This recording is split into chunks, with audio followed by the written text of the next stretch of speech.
बोलो शंकर भगवान की जय। सूत जी बोले, हे ऋषियों सुनिए, एक समय देवता दैत्य सब युद्ध हो रहा था। तो आगे की कथा सुनाते हैं शिव पुराण में। तो युद्ध हो तब देवता मातेश्वरी विजयी हुए थे और प्रशंसा करने लगे। वो कूट रूप से बहुत कूट रूप से तेज प्रकट हुआ।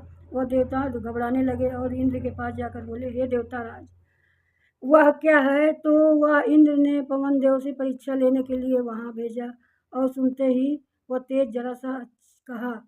सूत जी कहते हैं, हे मुनियों, पराक्रमी गुरु हुए, उनका नाम दुर्गम हुआ और वरदान चारों तरफ वेद वरदान पाया गया। मुझसे यह योद्धा देवता के जीत सकेंगे।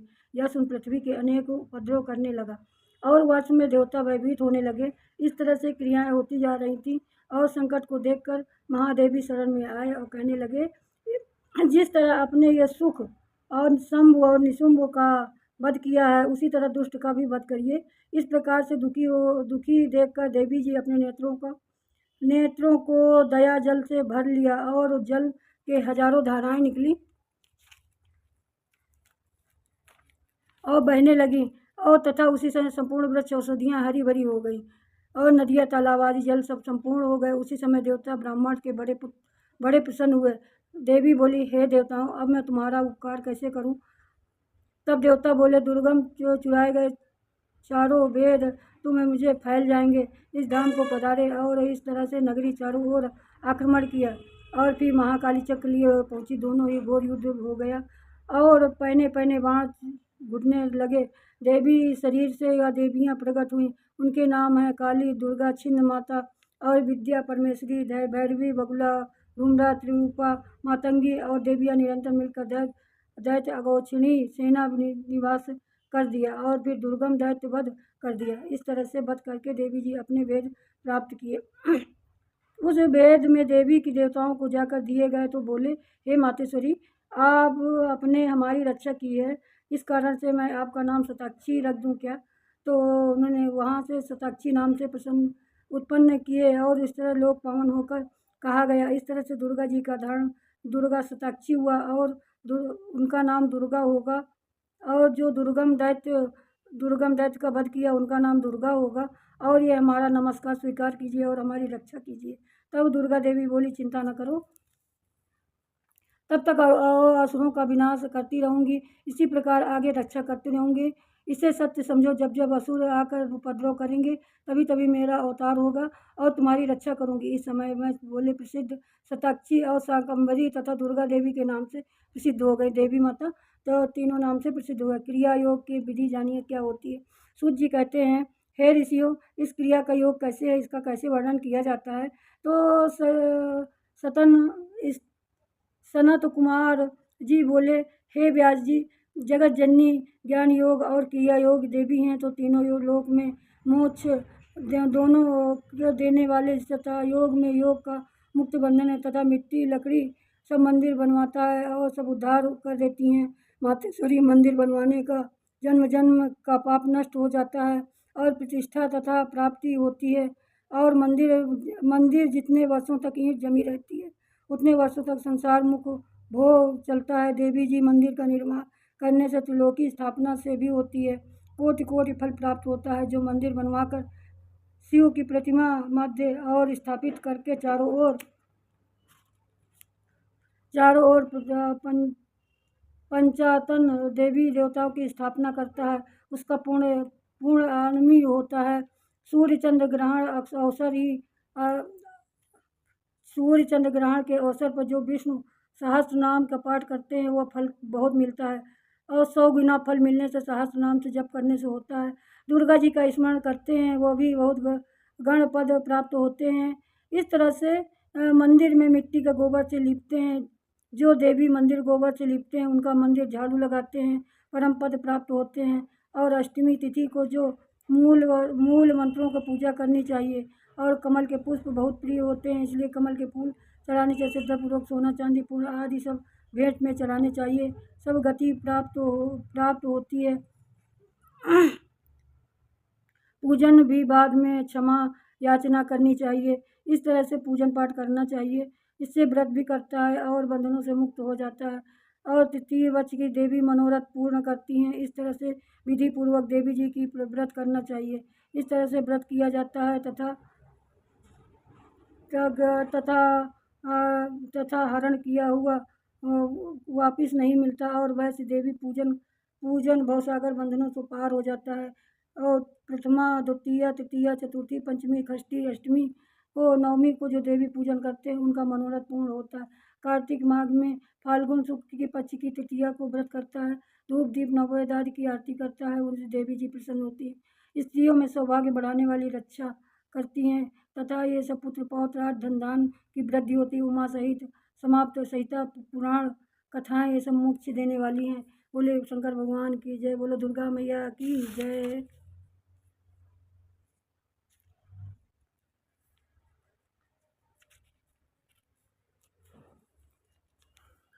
तो व्यास जी सौनक जी से क्या वार्ता करते हैं।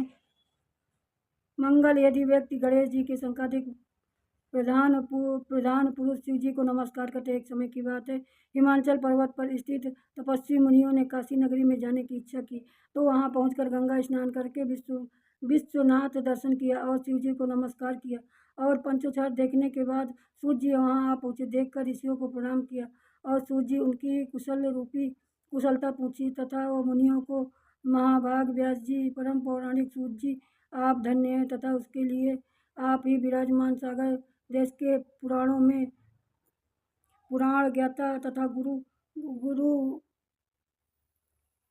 बना दिया है। आपके इसमें पुराणों की कथा विद्यमान है तथा वे लोग अपनी श्रीमुख से निकलने से मंत्रकारिकम मनोरथा कथा रूपी सब श्रवणों को पान करना चाहते हैं। इस तरह से जड़ रहित हो जाए।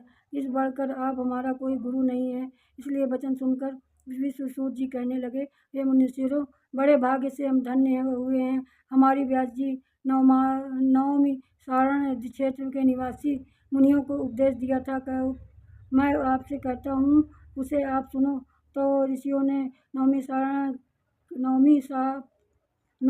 सारण में ही सिद्धार्थियों को देने वाला ऐसा ज्ञान दिया कि ऐसा ऐश्वर्य भी जान गए। ऐसा मन में व्याप्त प्रणाम करके भस्म रुद्राक्ष आदि सब वहाँ से व्यास जी आ गए। तो मुनियों ने वहाँ जाकर आसन देकर बैठाया और देव व्यास जी वहाँ मुनियों को कुशल क्षेम पूछी। तो वहाँ पर जा कर के परमेश्वर रूप में प्राप्त हुआ और ओंकार नाथी। तो चलिए चलते हैं। शंकर पार्वती जी का क्या प्रणव प्रश्न हो रहे हैं और दोनों पार्वती शंकर जी अपने आपस में बातें क्या कर रहे हैं। व्यास जी बोले, हे ऋषियों, शिव जी वास्तविक में ज्ञान के प्रदाता हैं। वह उनको प्राप्त होता है शूल प्रभाव से। प्राचीन काल में एक संवाद हुआ था, बताता हूँ। पूर्ण काल में सती पिता दक्ष के यहाँ निंदा सुनी तो उन्होंने शरीर को त्याग दिया था और घर जाकर जन्म लिया। हिमालय के घर जाकर जन्म। फिर नारद जी ने उपदेश दिया, प्राप्ति को तब दिया। इससे तब हिमालय शिव जी के साथ विवाह हुआ। एक समय पार्वती जी अपने पति शंकर जी से कहा, हे देव, मैं वही स्त्री हूँ जो पिता दक्ष के यहाँ निंदा सुन शरीर को त्याग दिया था। अब मैं हिमालय की पुत्री हूँ और आप मुझे मंत्र दीक्षा तथा विशुद्ध तत्व का ज्ञान उपदेश दें।